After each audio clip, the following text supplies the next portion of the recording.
Hello student, আমি তোমাদের Souma ma'am. Adda247 বাংলার তরফ থেকে আমি তোমাদের সকলকে ন্যাশনাল গার্ল চাইল্ড ডের জন্য শুভেচ্ছা জানাতে এসেছি।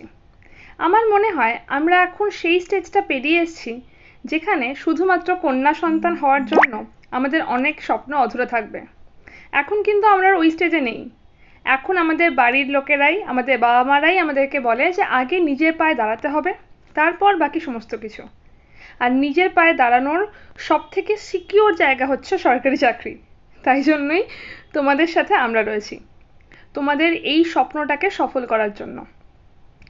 শুধুমাত্র কন্যা সন্তান বা পুত্র সন্তানের কথা নয়, সকলের জন্য নিজের পায়ে দাঁড়াতে হবে, এটা সকলকে। যদি নিজের পায়ে দাঁড়াতে হয় তার জন্য একটা সরকারি চাকরি দরকার। যদি সমাজে নিজের সম্মানটাকে বজায় রাখতে হয় তাহলে নিজের পায়ে দাঁড়াতে হবে, তার জন্য একটা চাকরি দরকার। সব থেকে সিকিউর চাকরি তুমি এর মধ্যে পাবে, সরকারি চাকরি। তার জন্যই রয়েছে Adda247 বেঙ্গলি, তোমাদের যে কোনো সমস্যায় তোমাদের সাথে থাকার জন্য। যদি মনে করো আমাদের যে কোনো ব্যাচে ভর্তি হতে চাইছো তাহলে ঝটপট চলে এসো, ব্যাচে দেখা হবে। তোমাদের স্বপ্ন সফল করতে পেরে আমাদের ভালো লাগবে। অনেক শুভেচ্ছা।